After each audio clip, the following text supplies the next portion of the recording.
Selamat pagi Bapak Ibu Saudara-saudari. Di hari ini Selasa 14 Juni 2022, saya undang Anda bersama saya kembali dalam ruang orasi bersama saya 1 menit di ruang orasi kehidupan dalam permenungan dengan tema hari ini, derita akibat dosa sosial. Bapak Ibu Saudara-saudari, dosa sosial atau satu perbuatan jahat berisiko secara sosial bagi orang lain. Kita perlu renungkan hal ini. Kekerasan orang tua saat ini terhadap seseorang membawa akibat buruk bagi anak cucu di kemudian hari, dan inilah pengalaman yang sangat umum dalam kehidupan kita. Di daerah saya ada kata kenetung, artinya putus hubungan dengan keluarga ini, dengan saudara ini, dengan suku ini. Dan orang-orang yang mengalami apa yang disebut kenetung ini tidak bisa makan bersama, tidak bisa masuk rumah mereka dan lain sebagainya.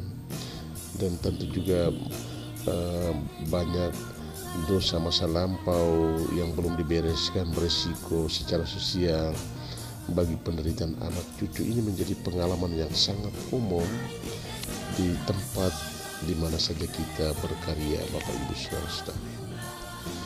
Kita perlu mengambil inspirasi dari bacaan hari ini. Di tanggal 14 Juni, Nabi Elia mewartakan murka Allah atas Raja Ahab dan Isabel istrinya serta anak cucu mereka. Isabel dan suaminya Raja Ahab telah membunuh Nabot, telah merampas kebun anggur Nabot dengan cara yang licik dan berbohong. Isabel telah membunuh Nabot dan dengan merajamnya melalui pemuka masyarakat di tempatnya dan orang-orang jahat usilah yang diundang. Mereka mengadili dan kemudian merajam Nabot atas perintah raja, dan inilah kelicikan yang dipermainkan oleh istri Raja Ahab, yaitu Isabel. Bapak Ibu Saudara-saudari yang terkasih dalam Tuhan, kita kemudian dapat merenung di sini, Bapak Ibu Saudara-saudari, dengan cara yang sama. Nabi Elia mewartakan, Allah menyuruh Nabi Elia untuk berbicara kepada Ahab dan istrinya dan keluarganya bahwa mereka akan mati dengan cara yang juga sangat mengerikan, yaitu anjing-anjing akan memakan, menjilat darah mereka di tempat di mana Nabot dirajam. Bapak Ibu Saudara-saudari, jika mereka berada di padang, burung-burung akan memakan mereka. Dan ini pernyataan dari Nabi Elia yang adalah firman Allah sendiri yang dibawa oleh Nabi Elia. Dan Raja Ahab yang mendengar ini mulai menjalankan puasa dan berkabung, dan dengan demikian Allah membatalkan hukuman atas dirinya. Bapak Ibu Saudara-saudari yang terkasih dalam Tuhan, kita tentu bisa mengatakan bahwa di masa ini banyak orang sangat egoistis. Ada banyak orang yang sangat egoistis melakukan kekerasan tanpa berpikir resiko buruk dari perbuatan mereka terhadap keluarga atau anak cucu mereka sendiri. Sebagaimana juga saya katakan kenetung artinya putus hubungan atau perbuatan-perbuatan yang tercelah di masa lalu membawa risiko penderitaan bagi anak cucu kalau tidak segera dibereskan. Dalam adat budaya di mana saya berkarya, kalau hal-hal itu tidak segera dibereskan, bahwa akan timbul penderitaan yang hebat bagi anak cucu mereka. Bapak Ibu Saudara, kita perlu membaca dan mengambil inspirasi ini dari teguran Nabi Elia kepada Raja Ahab dan istrinya dan keluarganya dalam 1 Raja bab 21 ayat 17 sampai 29.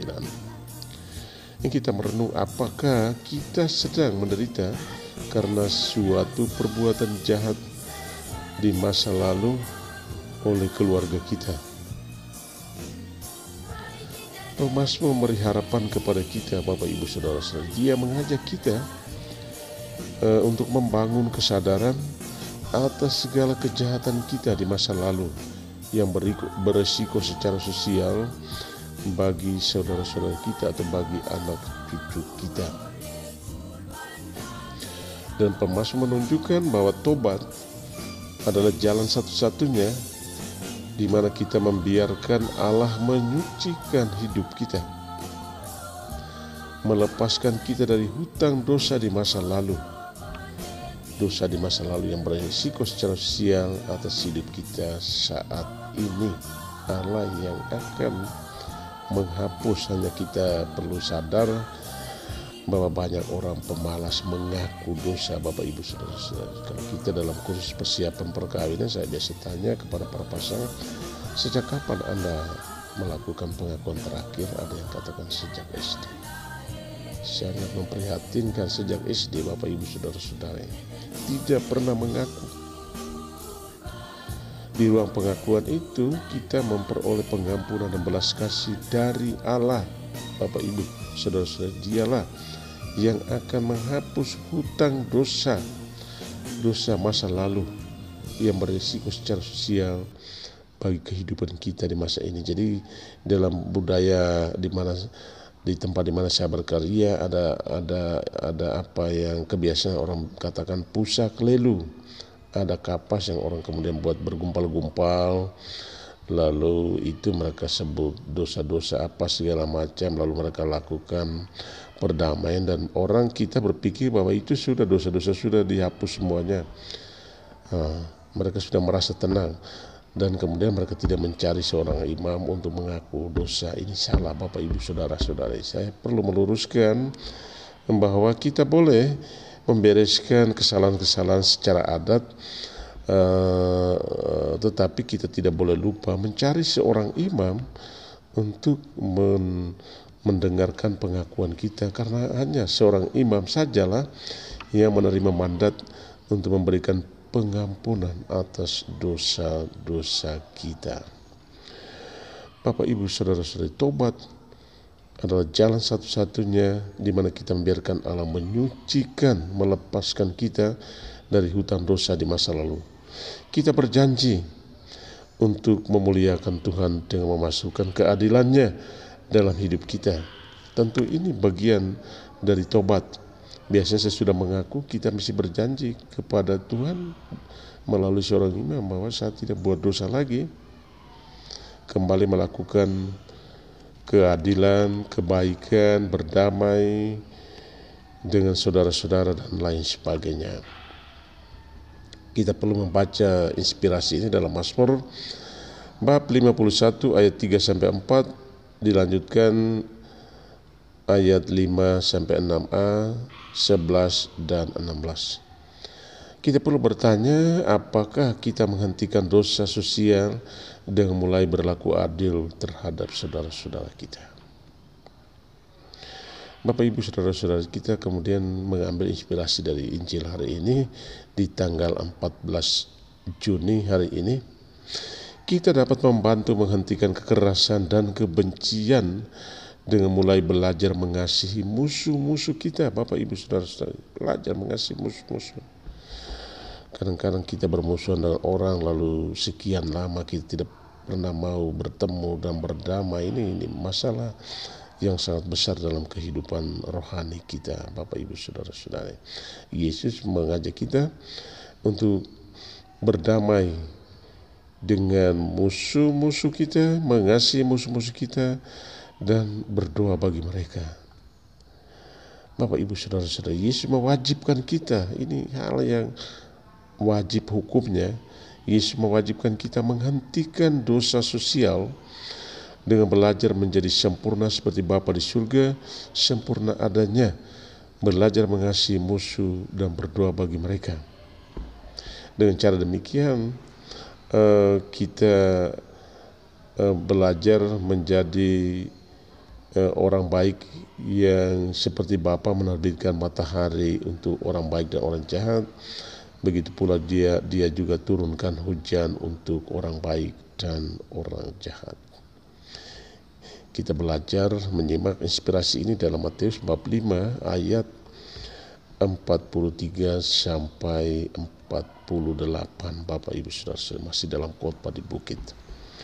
Dalam pengalaman apa kita perlu bertanya, dalam pengalaman macam apakah kita belajar menjadi sempurna seperti Bapa di surga? Sejauh mana Anda dan saya belajar menghentikan dosa-dosa yang berisiko secara sosial? Terima kasih Anda telah berada bersama saya 1 menit di ruang Oasi Kehidupan. Jangan lupa like, subscribe, dan share kepada teman-teman agar kita semua diberkati. Tuhan memberkati Bapak Ibu sekalian.